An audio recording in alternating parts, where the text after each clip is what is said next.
നമുക്കിന്ന് food and safety ഓഫീസേഴ്സിനോട് കുറച്ച് സംശയങ്ങൾ ചോദിക്കാം. ഫുഡ് സേഫ്റ്റി രജിസ്ട്രേഷൻ ലൈസൻസും രജിസ്ട്രേഷനും തമ്മിലുള്ള ഡിഫറൻസ് എന്താണ്?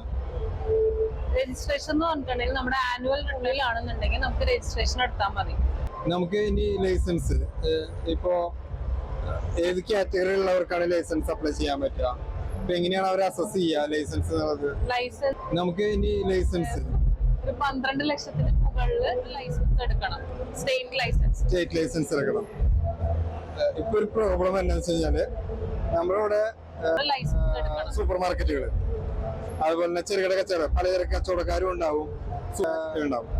ലുലു പോലെയുള്ളവർക്ക് രജിസ്ട്രേഷൻ ലൈസൻസ് അത് ഏത് കാറ്റഗറിയിലാണ് വരിക? Central licence കാറ്റഗറിയിലാണ്.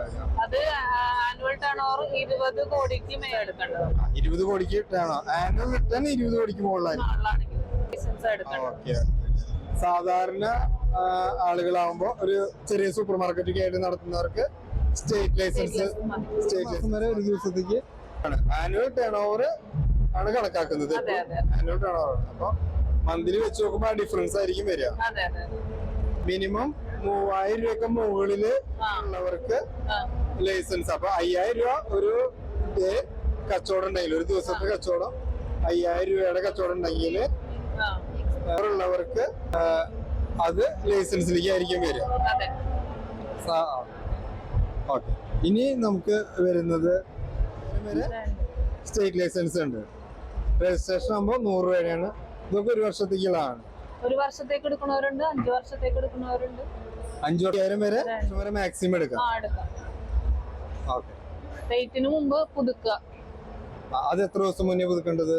അതൊരു മാസം അറിയാൻ പറ്റില്ല നമുക്ക്. ഡ്യൂ ഡേറ്റ് നമുക്ക് 6 മാസം വരെ ഉണ്ടല്ലോ.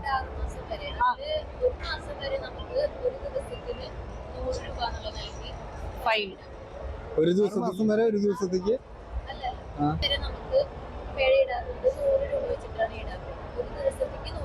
ഒരു ദിവസത്തേക്ക് 100 രൂപ വരെ. 3 മാസം വരെ നമുക്ക് ഒരു 3 ടൈംസ് ആണ് നമ്മുടെ രജിസ്ട്രേഷൻ എത്രയുടെ ആണ് ഉള്ളത് അതിന്റെ 3 ഇരട്ടി. 90 ദിവസം മുതൽ